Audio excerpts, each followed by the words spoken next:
with your host, Andrew Romanella. When you play Battle in Mario Kart and you don't turn off any of the items, there are bananas everywhere. I mean, it's like you're losing your balloons because you're slipping on bananas left and right. Bananas everywhere.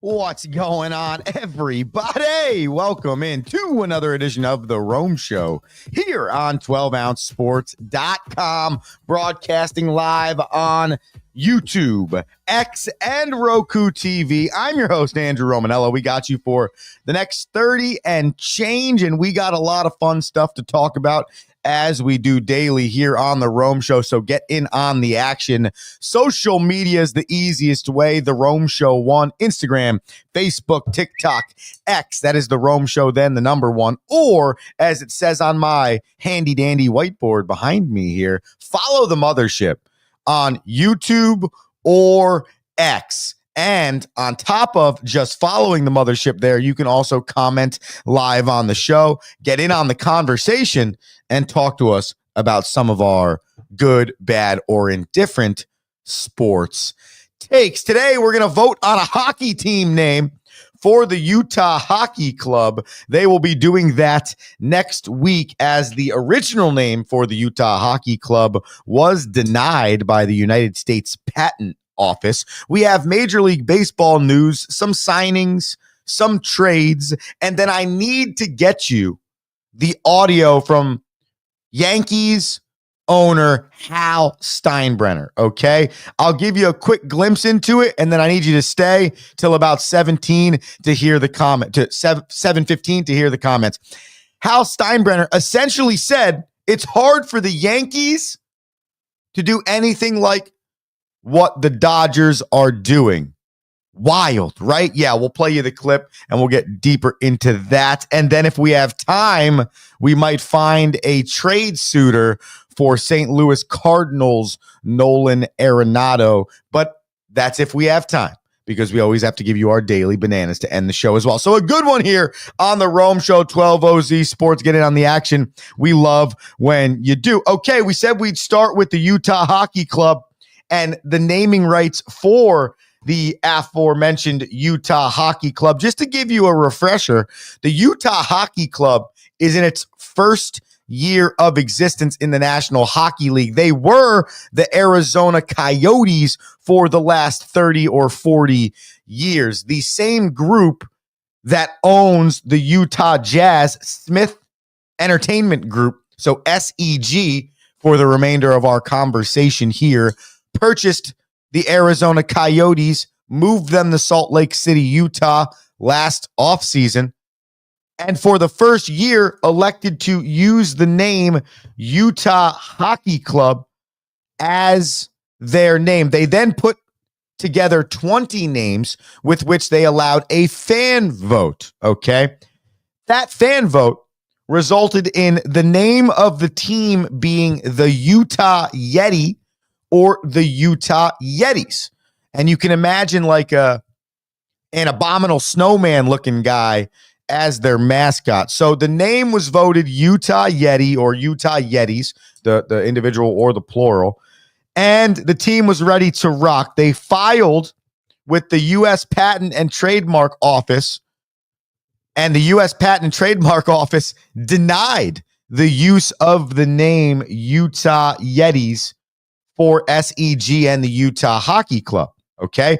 The statement from the Patent Office was really simply put, that is way too close to already used patents with the name Yeti. The first thing off my mind is the cooler or the cup, right? The surfing brand that I know is from New Jersey.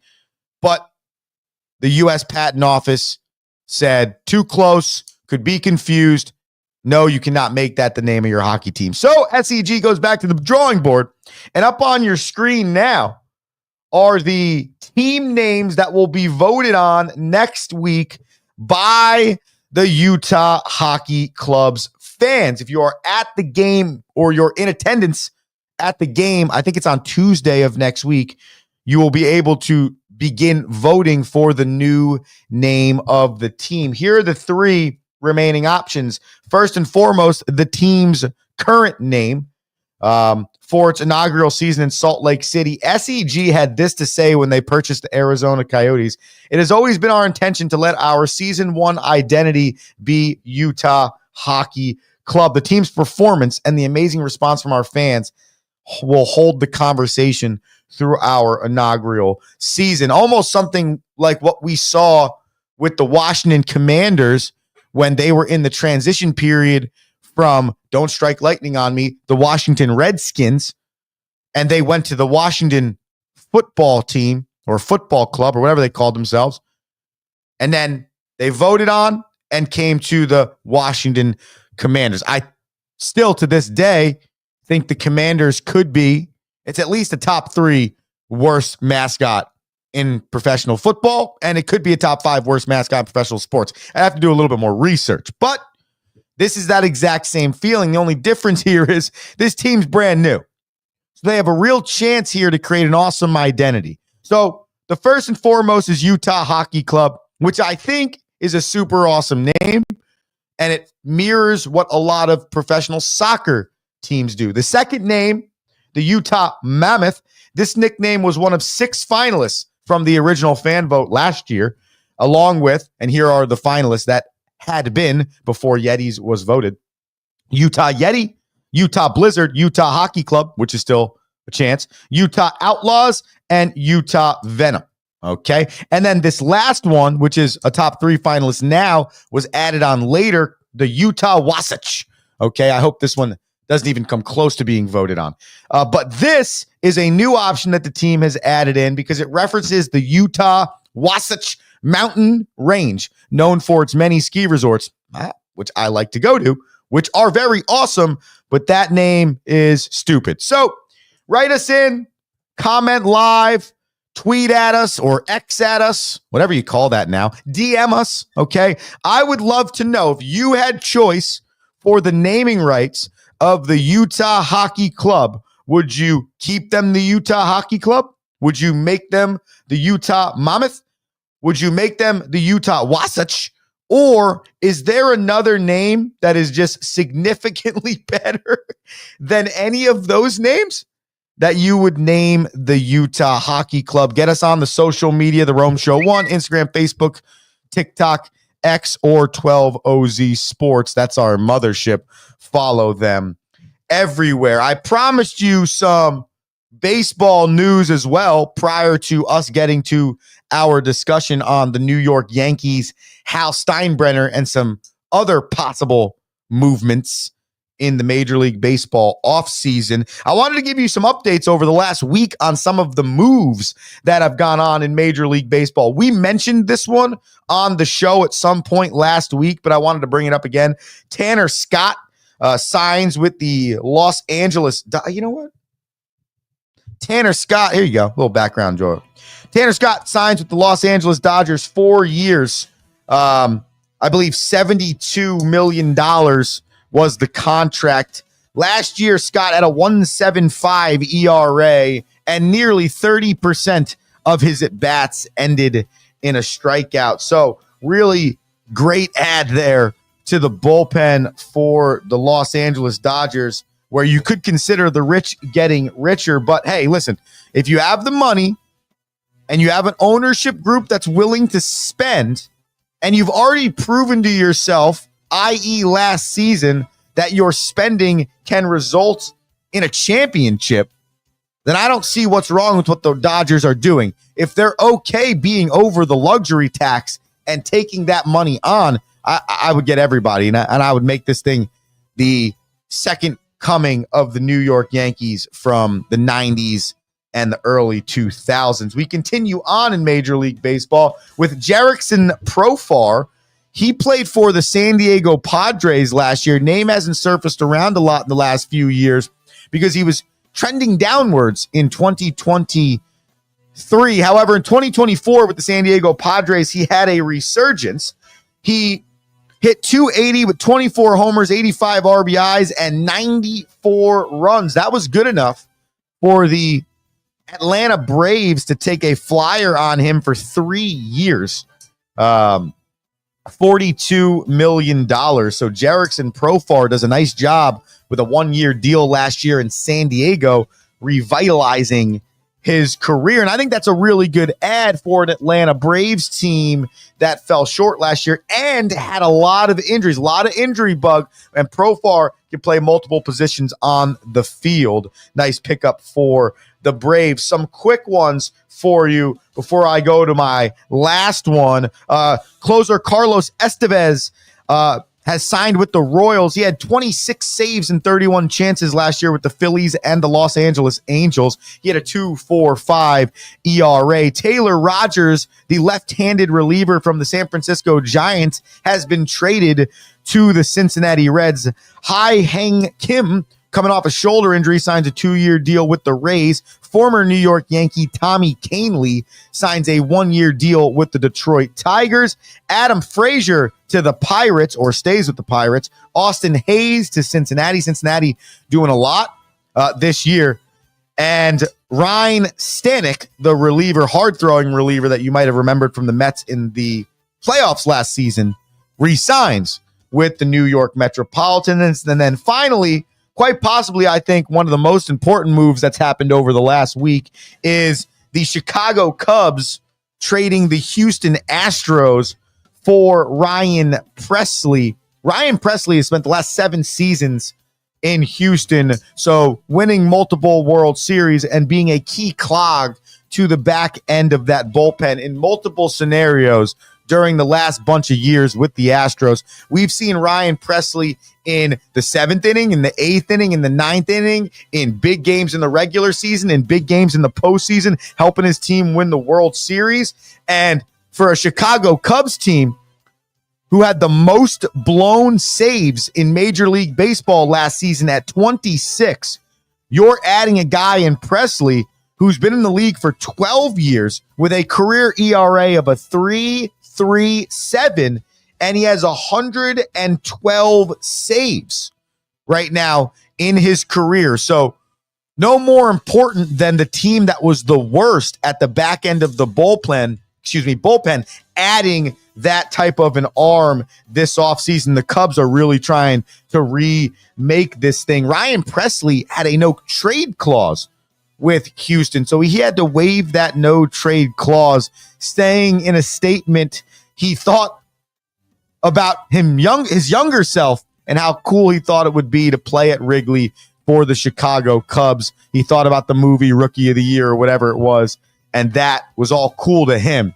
And so he waived the no-trade clause for Chicago. He's got 2 kids and a wife, so you got to think about that too. But Ryan Presley looking to bolster the Chicago Cubs bullpen. Then the last move, which we can talk about later on, that hasn't happened yet, but has been circulating as to will it. We talked a little bit about Pete Alonso, but Nolan Arenado, the St. Louis Cardinals, they were looking to trade Nolan Arenado at the beginning of this offseason and have yet to find a suitor. And there is a lot of money to be made by Nolan Arenado over the next few years that I don't think St. Louis wants to necessarily pay him. So stay with us past the commercial break, because we got to talk Hal Steinbrenner essentially saying that the Yankees don't have money like the Los Angeles Dodgers, but Forbes and other news outlets dispute that for us. Plus, like I said, if we have time, I want to dive into potential suitors for Nolan Arenado and what he's done so far in his career, and why other teams should maybe start to knock down the door of St. Louis and say, I know this guy's got a no-trade clause, but I think if we came to you with this, he would maybe be interested in waiving that. So a lot of Major League Baseball information and a lot of Major League Baseball news still to be had with 3 weeks before pitchers and catchers. Stay with us on the Rome Show, 12 OZ Sports. We'll be back after this.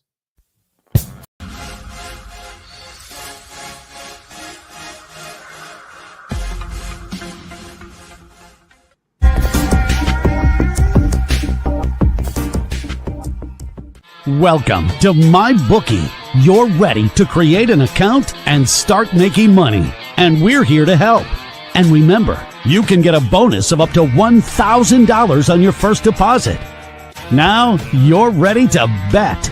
Just go to mybookie.ag, visit the sports book, click on your bet, and input the amount you want to risk or win in the bet slip. Yes, it's that easy. Just remember, at MyBookie, you play, you win, you get paid.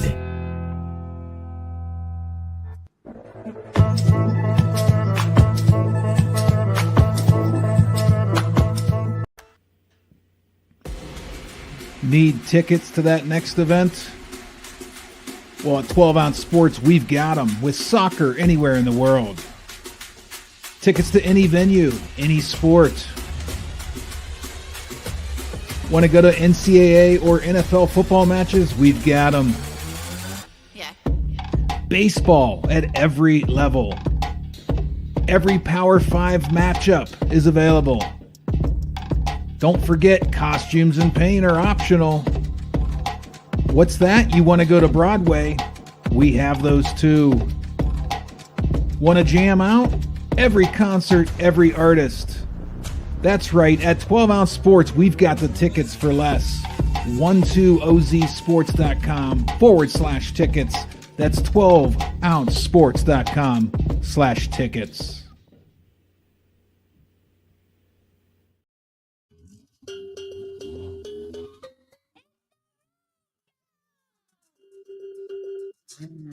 Yeah.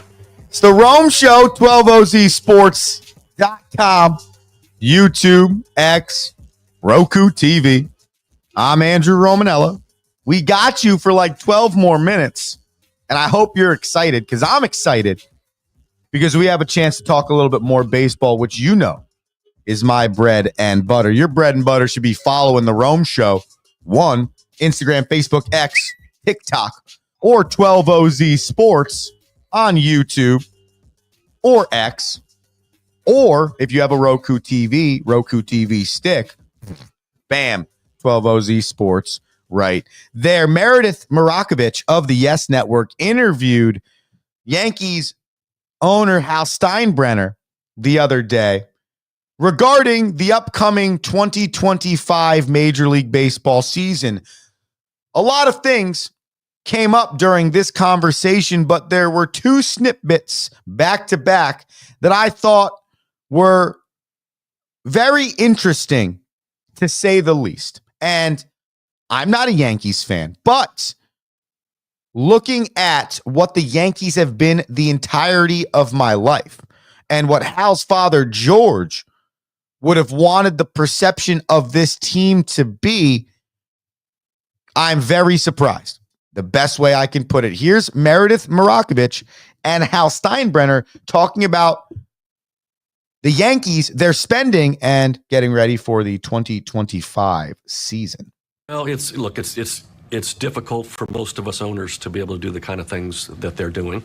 Now, we'll see if it pays off. They still have to have a season relatively injury-free for it to work out for them. And it's a long season, as you know, and once you get to the postseason, anything can happen. We've seen that time and time again. So we'll see who's there at the end and if they're the ones.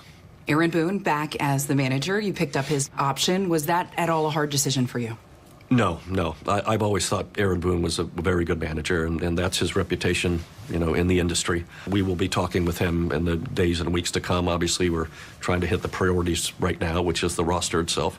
But there'll be conversations had with him about, potentially staying longer than that. When did those conversations start? During the season, or do you wait until the offseason? Not going to get into specifics, but no, we'll be having discussions during the season without a doubt. Again, there was so much to do before then, but that'll happen sooner rather than later, and we'll see what happens. So Hal Steinbrenner, okay, the owner of the New York Yankees who are the third highest spend in terms of luxury tax payroll in Major League Baseball at $303 million over the luxury tax, just behind the Phillies at 308 and the Los Angeles Dodgers at 390. But let me pop something up onto the screen for the people here. This is the Forbes top 20 from 2024 in terms of most valued franchises in professional sports. Look at number 4 right there. That would be the New York Yankees, valued at $7.55 billion. If you were to scroll past number 20 on this list, which I'm not going to do for you live on the show, number 24 on this list is the Los Angeles Dodgers, valued at $5.45 million. Now, I made a comment yesterday, okay, about coaches when I was talking about Liam Cohen, making us all seem like we're stupid, okay? I despise when people think that they're smarter than other people in the room, and then they speak to them like they're 12 years old. And my example was Liam Cohen yesterday when a reporter asked, well, what changed why you didn't go back to Tampa Bay? And he pretty much just went around the bush by telling us all that coaching is helping people. Well, thank you. We appreciate that. That's what coaching and higher learning is. It's helping people. Man, rocket science is down there in Jacksonville. Good hire, Shad. So that is what I believe Hal Steinbrenner did right there. Hal, we're not idiots. What, do you think that the American population doesn't know that the New York Yankees are one of the top 5 most expensive, richest companies, businesses in all of pro sports? You didn't think we knew that? And you're going to sit there. Are you seriously going to sit there with a face of being a Pittsburgh Pirate or Kansas City Royal and, we can't, a lot of us owners can't spend like the Dodgers. Yes, a lot of the owners can't spend like the Dodgers. And you're not one of them. You can spend like the Dodgers. How? Newsflash. Your franchise makes is valued at $2 billion more than the Los Angeles Dodgers. I would have to say that $2 billion could be the difference between the $80 million that you're not spending comparative to them. You could have signed Tanner Scott to 4 years and $72 million. You could have upped Juan Soto's contract and signed him away from the New York Metropolitans. You could have signed anyone on this market. I would argue that the New York Yankees and the Los Angeles Dodgers could have a monopoly on this entire league with how much money those two franchises have. Now the Phillies and the Mets are getting involved, but it's unheard of to think that teams can go $300 million into the luxury tax and not have to think twice. And then it's even more wild to think that one of the people that's spending like top 3 in the league every year is going to say that he can't spend like the team spending top dollar in the league, when his organization created spending top dollar in the league. George Steinbrenner made every fan want an owner like George Steinbrenner. Take the nuttiness out of it. Take the firing Billy Martin 7 times out of it. Okay, take that stuff out of it. The pure want to spend and help your franchise win, George Steinbrenner brought that to the New York Yankees. That then trickled down to every fan across baseball being like, I want a guy like that. I want an owner that is willing to do anything in his power to make my franchise great. I want an owner that's willing to spend as much money as possible to make my franchise great. That's the owner that I want. And if you fast forward to Cohen taking over the New York Metropolitans, that's exactly why the Mets fan was so excited. Because they had their version of George Steinbrenner. And then if you think about the ownership that Magic Johnson and the Dodgers had created, oh man, it feels like 15 years ago now, which is clearly worked out, which is clearly why they did this. They took that same model. Hey, we're creating an ownership group that's taking over the Los Angeles Dodgers, bringing them back to promise. Okay, we're in the 2nd or 3rd biggest market in the country. Okay, in the world, probably. And we are going to spend like that, what people call evil empire across the country. And we are going to create the Yankees West Coast. Okay? And that's exactly what the Los Angeles Dodgers are. So it is asinine to me to think that the owner of a franchise that his net worth is $7.55 billion is going to tell me that he can't spend the extra 50 to 100 million in the offseason that the Dodgers are spending. If you want to change that statement, Hal, to a lot of us owners don't want to spend the money like the Dodgers are spending, that's fine. But to say a lot of us owners can't spend the money like the Dodgers are spending, newsflash, dog, you are the other owner that can do that. And just as an aside here, if you're wondering why people don't want to play for the New York Yankees anymore, maybe it's because the rules of the clubhouse are still from 1992. Okay? Maybe if we finally think about loosening up the reins a little bit here, maybe if we finally think about allowing the New York Yankees players to operate like every other player in the league, be yourself, have your own haircut, wear your swag, I bet you'd see a different want to come play for the Yankees. I bet things would change a little bit when it comes to perception of playing for the Yankees. I'll be honest with you. Now, if I ever had a chance to sign a contract and it was between multiple teams and the Yankees were one of them, I'm good. I love my facial hair. And there's so many other teams that are comparable to everything that they do to what the Yankees were in the 70s, 80s, and 90s when George was turning them around and turning them into who they are with 26 world championships that we know of today. Okay? So, two different statements there, Hal. Can't or won't. Those are two different statements. And you can, you just won't. That's the thing. You can spend it, you just won't. So we'll see. I mean, we'll see. If I'm the Yankees, I'm gonna go sign Pete Alonso. I mean, seriously, give him a 1-year deal. Tell him to come here and just hit bomb after bomb. He can play first base or he could DH for you. Boom. They sign Soto, we'll sign Alonso. That's what I would do if I was the Yankees. And by the way, they could. They have the money to. Okay, let's finish the show here with my favorite segment of the day. Ba ba ba ba ba na na. Ba ba ba ba na na.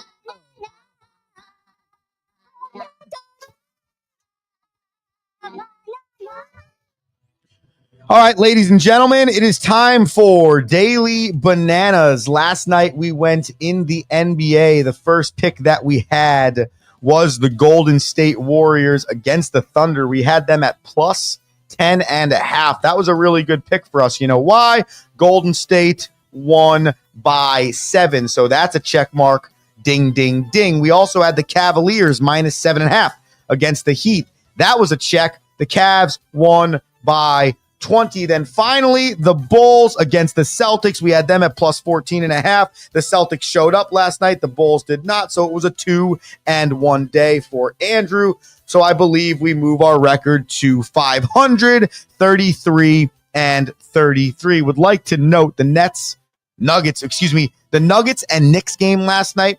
I was watching this game and it was a Nuggets lead for a while and the Knicks worked really hard to come back and win this contest. But my beautiful and my lovely fiance gets up off the couch, okay, while the Nuggets and the Knicks game's on and goes, "Is there really a team named the Nuggets?" And I was like, "Yeah." She's like, "The Nuggets? That's their team name?"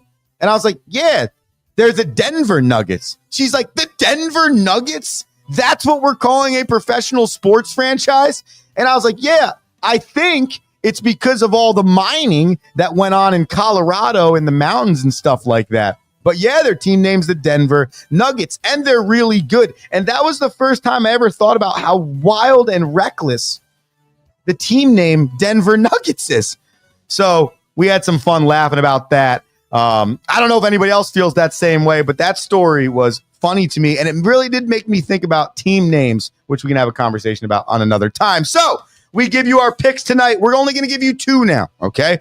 A lot of football has ended, and there's a lot of hockey, a lot of basketball, and a lot of baseball. So I'd rather give you 2 concentrated picks that I feel like can really win you something over me just going, "Oh, I'm going to give you 3 every single time." So our first pick is Anaheim. We've been riding the Ducks. in hockey, plus 1.5 against Calgary. Besides the fact that Anaheim's one of the top 2 teams in the league against the spread, also Calgary has lost 2 straight. So I'll take the Ducks at plus 1.5. And then the Red Wings, they're traveling to Edmonton to take on the Oilers, okay? And both of these 2 teams' total is set at 6.5.